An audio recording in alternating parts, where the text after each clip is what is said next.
gabonaise. Gabonais, Gabonais, mes chers compatriotes, c'est en ma qualité de président fondateur du parti politique dénommé l'Alliance patriotique gabonaise que je me permets de prendre la parole en ce jour dans le cadre de cette communication relative à l'analyse des résolutions adoptées lors du dialogue inclusif.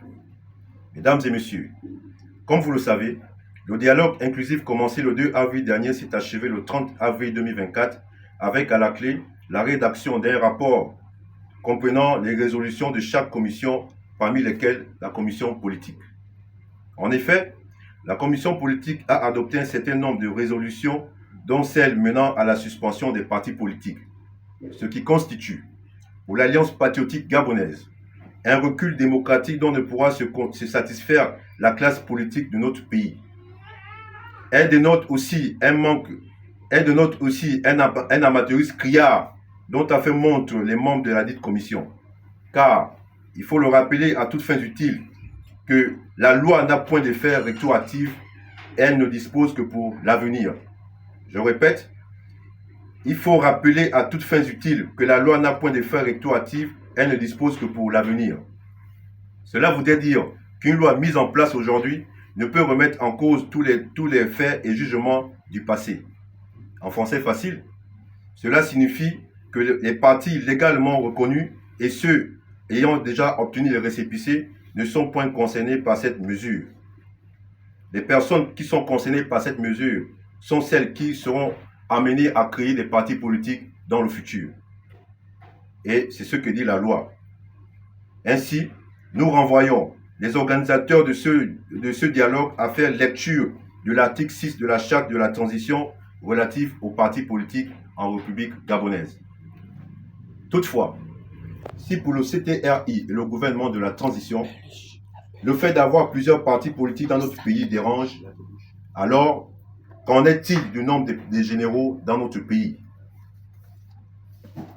Pour rappel, notre pays possède plus de 130 généraux pour une population estimée à 1 800 000 habitants et qui, contrairement aux partis politiques dont le fonctionnement et les activités ne sont pas financés par l'argent du contribuable, mais par les cotisations des membres et sympathisants, sauf pendant les échéances électorales où certains partis politiques, pas tous, perçoivent le fonds électoral. Ce qui n'est pas le cas des généraux qui sont entretenus par l'argent du contribuable chaque mois et dont beaucoup n'ont jamais mis pied dans un champ de bataille, mais sont logés et grassement payés par l'argent du contribuable. Pour comparaison, les États-Unis, première puissance militaire, possèdent 16 généraux pour une population de 345 millions d'habitants.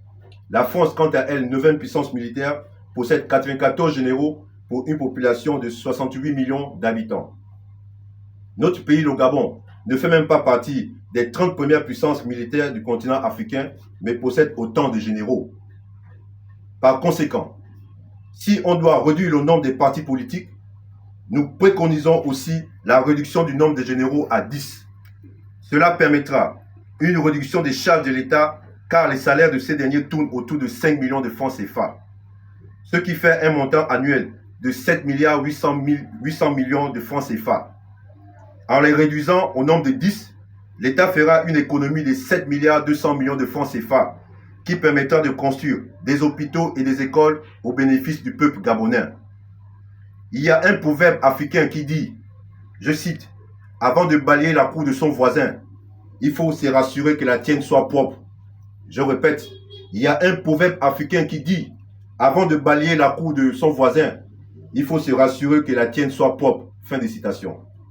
Concernant la suspension du Parti démocratique gabonais et ses alliés, nous espérons que pour être en phase avec les résolutions prises lors du dialogue, le président de la transition devra démettre de leurs fonctions la multitude des PDG nommés au sein du gouvernement de la transition, notamment ceux du budget et des comptes publics, celui du pétrole et de l'éducation nationale pour ne citer que.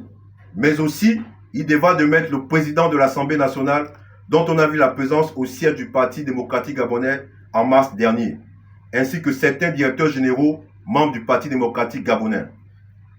Concernant l'illégitimité aux futures élections présidentielles de certains membres du gouvernement de la transition, comme décrit dans la charte de la transition en son article 44, nous tenons à rappeler que le président de la transition lui-même a été ministre de la Défense et ministre de l'Intérieur pendant près de 6 mois, et que ces derniers doivent donc être aussi frappés par ces mesures.